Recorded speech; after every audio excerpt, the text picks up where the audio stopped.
Bonjour, bonsoir à tous. Alors aujourd'hui pour la porte du temps, l'interview, j'ai le plaisir de recevoir Cyril Arnaud.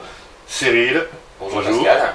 Est-ce que tu peux nous expliquer un petit peu ton parcours, comment t'en es venu de la passion à mon que ça devienne un métier, oui. D'accord. Bien, la curiosité avant tout, déjà bien sûr le plaisir de la magie. Tout enfant de 10 ans veut sa boîte de magie à Noël, j'ai eu la mienne. Bien sûr surpris de voir que c'est que du plastique et des notices. Mais j'ai toujours été quand même passionné par la magie, j'ai suivi des émissions, j'ai été après, moi je suis parisien, donc dans Paris on a beaucoup de magasins de magie, donc j'ai acheté des petits tours, mes parents m'offraient des tours également. Et puis en fait de là, plus tard en grandissant, je me suis alors orienté sans le savoir vers tout ce qui est magie mentale, divination, prédiction, télépathie. D'accord. Là ensuite j'ai découvert le mentalisme, qui est un peu plus complexe, qui est vraiment sur le développement personnel. Et enfin l'hypnose. D'accord. Tu as fait une formation ou pas? Oui. Alors, j'ai d'abord voulu me documenter par moi-même, apprendre vraiment le lexique, quelles hypnoses différentes il pouvait y avoir, de manière à ce que lorsque j'allais assister à ma première formation, de pouvoir au moins de savoir de quoi ça parlait et de mieux assimiler ce que l'on allait m'apprendre. J'ai fait quelques tests avec des soirées entre amis, voilà, qui à ma grande surprise, ça marchait, je ne sais pas pourquoi ça marchait, mais ça fonctionnait par rapport à tout ce que j'avais lu. En fait, c'est comme si mon inconscient, à force de lire, de se documenter, m'avait mis une notice. Et après, bien sûr, j'ai fait une formation, et qui là, où j'ai appris un peu comment fonctionne le conscient, l'inconscient, et comment on peut arriver en fait à faire prendre le pas l'un sur l'autre. C'est le but de l'hypnose, de l'état modifié de conscience. D'accord. Bon, tu connais bien sûr la série Le Mentaliste, obligé? Oui, tout à fait. Voilà. Alors, une question par rapport à ça, est-ce que cette série, des gens comme toi, donc, qui sont professionnels là-dedans, est-ce que tu penses que ça vous a aidé, que ça a avancé les choses? Bien sûr, ça a aidé, ça a accentué l'effet de mode, on peut dire ça, parce que forcément, quand on voit quelque chose à la télé et qu'on voit qu'en fait, il y a des spectacles qui existent là-dessus basés sur cet effet-là, c'est intéressant. Donc bien sûr, moi je me suis mis un petit peu professionnellement dans cette voie-là, 6-8 mois avant que la série arrive en France. Je la connaissais déjà avant. Dans la série de mentalisme, c'est vraiment du mentalisme pur qu'il emploie, c'est pas de la magie mentale. Magie mentale, on fait un spectacle, on a des numéros, des jeux de cartes, on a des livres, on a des accessoires, des ustensiles. Grâce à ça, on arrive à proposer les mêmes effets. Le mentaliste, lui, comme dans la série télé, utilise uniquement la psychologie, la suggestion, l'hypnose, la PNL et encore d'autres techniques pour arriver à optimiser le comportement, la communication, bien sûr faire des suggestions, induire, persuader, etc. Et si on t'appelait pour une enquête judiciaire, ça te ferait plaisir de participer? Pourquoi pas? C'est pas encore proposé. De toute façon, aujourd'hui, j'ai surtout mon activité qui est liée surtout à l'hypnose de spectacle. D'accord. Mais effectivement, pourquoi pas? Comme dans la série télé, peut-être qu'un jour, les services juridiques et d'enquête utiliseront peut-être des dons de communication pour arriver à savoir qui dit le vrai, qui dit le faux, et comment arriver à voir que tel indice ou que peut-être que telle preuve est à prendre en considération sur une autre voie, on va dire. D'accord. Alors justement, une question qui me revient. On parle d'hypnose, d'accord, de spectacle. Et est-ce que tu peux expliquer aux gens qui vont nous écouter la différence entre l'hypnose de spectacle et l'hypnose thérapeutique? Très bien. En hypnose de spectacle, faut savoir que ce sont des effets, on va dire, plutôt immédiats. Et visuel, il faut que le public qui soit dans la salle ou de l'autre côté de l'écran puisse comprendre, voir ce qui est en train de se passer. Donc on a très peu de temps pour agir sur nos sujets et il faut qu'il se passe des choses que l'on dise waouh, il se passe quelque chose. Donc ce ne sont pas les mêmes effets qu'en thérapie. En thérapie, sachant que l'hypnose est arrivée depuis déjà très longtemps, depuis l'ancienne Égypte, c'est d'abord un but médical. Ils ont très vite compris, au niveau des Égyptiens, que c'est le cerveau qui contrôle tout. Les douleurs, les sensations, les émotions. Et donc par des gestes, par des regards, des expressions, ils arrivaient à induire une personne pour qu'elle oublie sa douleur, ou son mal-être, ou son malaise. D'accord. Alors en thérapie, on va prendre le temps d'écouter le sujet, de savoir quel est son problème, son mal. On va prendre également le temps de l'analyser afin de savoir vers quel chemin on va pouvoir passer pour que son inconscient prenne le pas sur le conscient et ainsi arriver vers, je ne veux pas dire la guérison parce que ce n'est pas des maladies, mais arriver vers son bien-être tout simplement. D'accord. Alors ensuite, on m'avait posé aussi une question. Existe-t-il des écoles? Existe-t-il des écoles de formation pour devenir mentaliste? Alors, il y a des écoles, il y a des instituts, il y a plusieurs, bien sûr, il y a plusieurs groupes. Alors, pour devenir mentaliste, c'est un travail qui est assez long sur le temps. J'en connais un, personnellement j'en connais un qui lui a démarré de peut-être avoir 9-10 ans. D'accord. Il a toujours été dedans, à développer son système sensoriel, extrasensoriel, celui des autres, à l'observer, à être très observateur, arriver à trouver le langage, à s'adapter.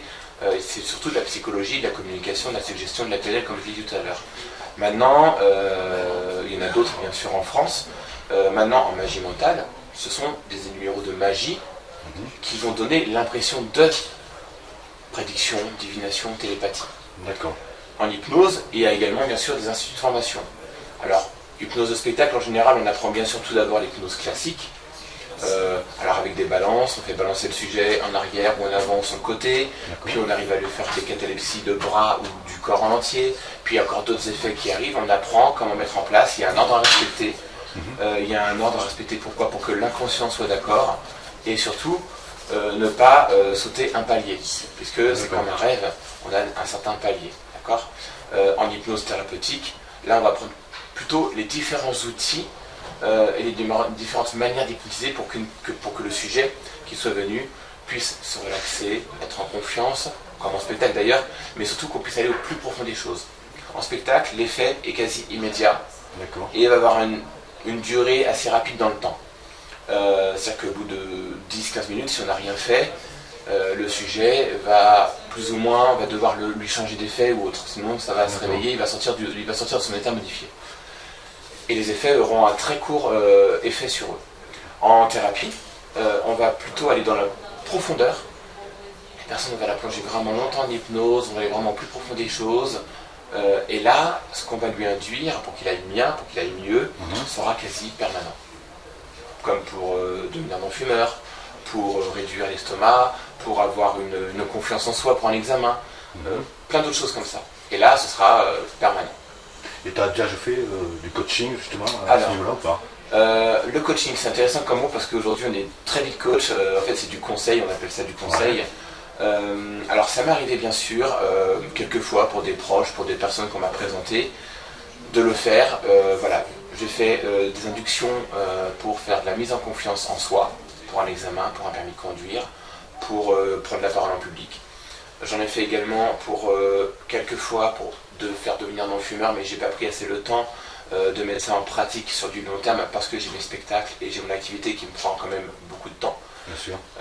Mais oui, ça m'arrive de temps en temps de faire un petit peu de conseils et de faire de l'hypnose à but vraiment, on va dire, développement personnel. En tout cas, je sais pas si tu m'as inoptisé tout à l'heure, mais là ça fait un petit moment que je fume pas déjà. Ça commence à bien.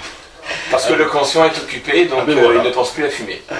Alors oui, justement, pour faire ton métier, parce qu'il y a plein de jeunes, suite aussi à la série Mentaliste, après la magie, le mentalisme. Donc ils voudraient réussir là-dedans. Aurais-tu un ou deux conseils à leur donner? Alors, il faut savoir que aujourd'hui, tout le monde peut faire ce qu'il veut. On a de limites que celles qu'on se donne, d'accord? Maintenant, on a bien sûr des prédispositions à faire un métier plutôt qu'un autre, une activité, un loisir plutôt qu'un autre. Il n'y a pas de secret dans chaque discipline, quelle qu'elle soit. C'est bien sûr la motivation, l'envie d'eux. Et bien souvent, c'est parce qu'on aura des obstacles et que malgré les obstacles, on va quand même travailler, essayer de comprendre pourquoi ça ne fonctionne pas, de mettre en place des actions qui font faire que ça va fonctionner, qu'on va se dire c'est vraiment ça que je veux faire. Plutôt que je le fais parce que c'est facile et que j'ai plus qu'à claquer de doigts pour que ça marche. D'accord? Donc il y a bien sûr la motivation. Il y a ensuite, moi j'aime beaucoup utiliser ce mot, l'empathie, parce que en fait, on réussit toujours, surtout dans la magie, dans l'hypnose, tous ces spectacles, c'est pas évident pour une personne qui est dans le public de venir sur scène ou quelqu'un de se prêter à une expérience comme celle-ci. Donc quand on a vers une personne qu'on ne connaît pas vraiment, que cette personne crée une empathie, un degré de confiance, bah, on a envie de vivre la chose. Et c'est beaucoup plus facile, comme un tour de cartes qu'on va présenter, peu importe. Mais il faut toujours créer, je pense, une certaine alchimie entre les deux personnes, entre le magicien, son sujet ou son spectateur ou son assistant. Quelque part, tu es comédien aussi alors? Il y a bien sûr un comédien, on peut avoir un rôle de comédien. D'ailleurs, quand je me suis mis à la magie étant très jeune, je le suis toujours j'espère, mais on m'a toujours dit, en fait, c'est un des amis qui m'a mis un peu le pied à l'étrier en m'apprenant quelques techniques de magie. Il m'a dit, en fait, un bon magicien, on dit toujours qu'un bon magicien est en fait un comédien dans un rôle de magicien. Et c'est vrai que quand on regarde un magicien, on a toujours en fait notre manière de parler, notre lexique, notre intonation, notre posture, notre gestuelle. Ouais. On raconte une histoire. Et au travers de cette histoire, il se passe quelque chose de magique, bien sûr. Alors ensuite, comment ça te vient l'inspiration pour faire tes spectacles et surtout pour les renouveler, pour que ça change? Je m'inspire de ma vie déjà, je m'inspire de ce que j'ai pu vivre, de ce que j'ai pu observer, je m'inspire de ce que je vois autour de moi. En fait, comme les comédiens, ils s'inspirent de ce qu'ils voient toute la journée pour créer leur sketch.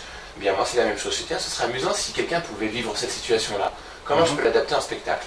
Ou alors c'est même mieux, c'est les sujets directement qui vont m'inspirer parce que sur scène ils vont avoir des réactions, des expressions. Et par rapport aux expressions et réactions qu'ils vont avoir, je vais dire tiens, pourquoi pas? Pourquoi pas vivre ça? Et hop, on lui fait vivre ce qu'il semble vouloir vraiment vivre. En fait, l'inconscient communique tout le temps. À travers les expressions, on le voit, le regard, la posture, la respiration. On dit tiens, là on est dans le oui, et la personne a l'impression qu'elle veut aller au-delà de ce qu'on lui propose. On va aller donc plus loin dans les faits. D'accord. Aimerais-tu écrire un livre? Alors, bonne question, on me l'a déjà posée. Aujourd'hui, non. Peut-être que plus tard j'y viendrai, écrire un livre, alors soit sur l'hypnose, la magie, ou autre, sur un parcours de vie. Parce que moi je m'intéresse beaucoup à tout ce qui est développement personnel, professionnel. Comme je dis tout à l'heure, on a de limites que celles que l'on se donne. D'accord? Donc en fait, tout est possible dans la vie, à condition de mettre des actions en place. Alors ça peut être sur le professionnel, l'amical, le sentimental, tous les niveaux. Donc pourquoi pas? Un jour, peut-être que je me dirai tiens, ça m'intéresse, ou peut-être qu'on proposera, peut-être qu'il y aura un projet qui se mettra en place. Bien sûr. Pour l'instant, aujourd'hui, non. D'accord. Et juste pour te connaître un petit peu plus et pour que le public te connaisse encore mieux, as-tu un film préféré? Un film fétiche? Alors, un film préféré, j'en ai pas un, j'en ai toute une étagère. Si tu devrais en donner un. C'est une très bonne question. J'ai la chance, peut-être, je sais pas, d'être en génération 80, donc forcément le film qui m'a le marqué le plus étant enfant, c'était E.T. Alors déjà, un autre monde, vivre deux personnes qui sont dans un monde totalement différent, arrivent à se comprendre, à créer vraiment des choses. Elliot ressent ce que E.T. est en train de vivre. Il y a des choses vraiment très intéressantes, il y a l'émotion, l'amitié qui est très importante pour moi. J'aime tout ce qui est film aussi en rapport avec le voyage dans le temps. Alors que ce soit des films sérieux ou un peu tirés en comédie, Retour vers le futur, la trilogie bien sûr. Il y a des films comme Fréquence interdite où on n'a que des rebondissements de situation qu'on se dit qu'en fait, mais si je change un petit détail de ma vie, il y aura forcément des incidences après. C'est vrai. Et ça on n'y pense pas assez. L'effet papillon. C'est un effet papillon également, qui est également un autre film avec Ashton Kutcher. Tout à fait. Qui est vraiment un très bon film. En fait, et en fait on se dit mince, si dans ma journée je fais tout ce que j'ai à faire, à dire, bon, au moins je ne regretterai pas, parce qu'on ne peut pas revenir en arrière, bien sûr. On n'a pas de machine à voyager dans le temps encore aujourd'hui. Donc autant faire ce qu'on a à faire et à dire lorsqu'on a envie, et au moins on n'a pas de regrets, et au moins c'est nous qui construisons notre futur par rapport à notre présent. D'accord. Est-ce que tu penses qu'un jour tu pourrais arriver à changer de cap et passer de l'hypnose au spectacle, d'accord, et mentalisme, et passer à l'hypnose thérapeutique? Pourquoi pas? Je sais que moi, si on m'avait dit déjà il y a 10 ans, on m'aurait dit Cyril, dans 10 ans t'es hypnotiseur, j'aurais rigolé. Ouais. Donc pourquoi pas? Mais bon, pour l'instant, je sais que le spectacle m'a toujours intéressé depuis que je suis tout petit. Que ce soit sur scène, ou que ce soit la préparation, ou l'organisation, ça m'a toujours vraiment porté à cœur. Donc, je pense que je suis quand même parti sur le spectacle, en tout cas dans ce domaine-là, sur encore, j'espère pour moi, encore quelques années. Après, on verra pourquoi pas l'un ou l'autre, ou pourquoi pas les deux. À titre de curiosité, bon, imaginons que tu ferais de l'hypnose thérapeutique, bon, tu t'y connais quand même, c'est ton métier, à part que c'est du spectacle, mais penses-tu qu'on peut essayer de déprogrammer, programmer quelqu'un qui serait psychotique? J'ai pas étudié ces cas-là. Alors, en cas de psychotique, on ne peut pas dire programmer, déprogrammer, parce qu'en fait, une personne qui va être psychotique, c'est comme si elle avait déjà un programme en elle. C'est-à-dire qu'en fait, cette personne-là, elle a certainement un vécu ou une histoire à elle qui fait que elle est devenue comme ça. Donc, elle s'est auto-programmée. Donc, en fait, on va plutôt dire que Je pense qu'il faudrait arriver à déprogrammer ce programme, on va dire, malfaisant pour elles. Et souvent, les personnes ne se rendent pas compte qu'elles sont dans cet état-là, pour arriver à lui mettre un programme bienveillant, mais qu'il soit toujours en accord avec son inconscient. Parce qu'on a tous nos valeurs, nos croyances, qu'elles soient limitantes ou pas. Et c'est toujours important d'en tenir compte pour avancer et pour que la personne puisse s'accepter. L'inconscient accepte ce qu'il veut accepter. Alors ensuite, une autre question qu'on m'a demandé de te poser. J'ai pu remarquer, c'est par rapport à Internet, quand on fait une recherche sur Internet, sur le mot hypnose, on tombe sur des sites, mais hypnose et le mentalisme, c'est relié. Tout à fait. Alors, ça c'est... On peut faire de l'hypnose sans faire de mentalisme. D'accord. On ne peut pas faire de mentalisme sans faire de l'hypnose. D'accord. C'est-à-dire que dans le mentalisme, c'est avant tout le développement personnel, le développement du système sensoriel, extrasensoriel. On va s'intéresser surtout à faire avancer la personne. On va arriver à lui créer des connexions, on va lui faire prendre en compte que ce qui se passe autour de soi est important pour notre corps, pour notre cerveau, et en fait par rapport au comportement qu'on va avoir, on va également nous agir sur le comportement de l'environnement extérieur, les personnes, comme aussi ce qu'on peut ressentir. D'accord.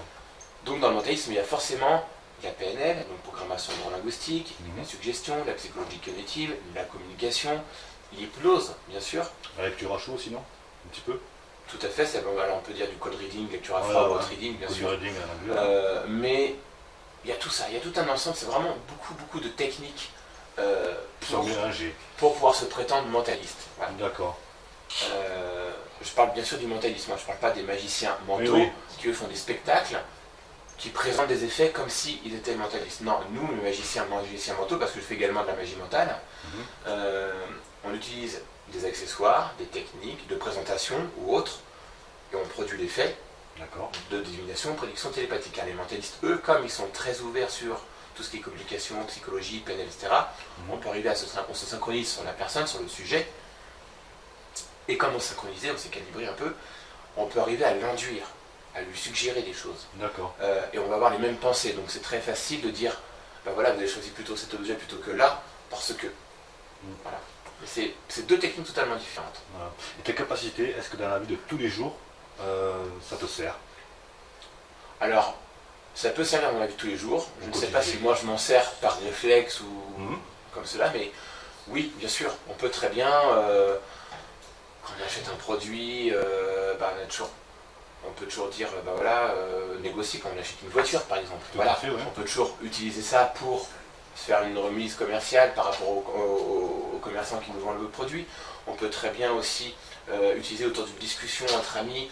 Moi je m'amuse de temps en temps avec des petits jeux comme cela, à essayer de faire dire un mot, de faire créer un geste.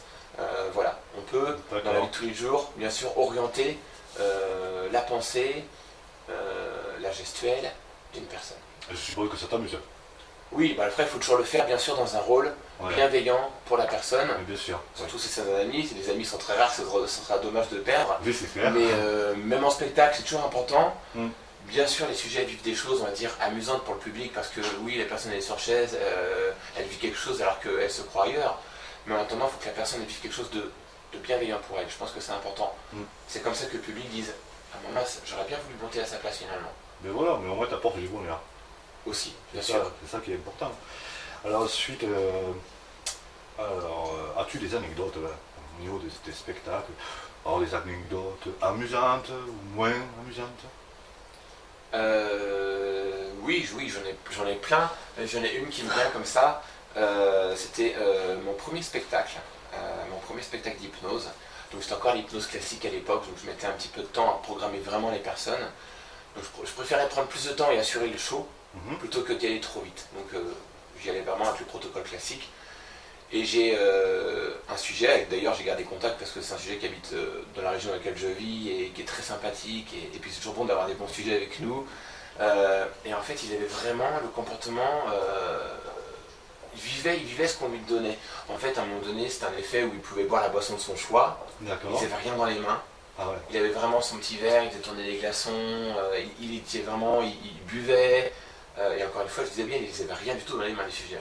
Il vivait vraiment l'induction, la suggestion en fait. Et c'était vraiment très sympathique à voir et à vivre, parce que je me disais, d'un côté, je suis l'hypnotiseur, mais en même temps je suis spectateur.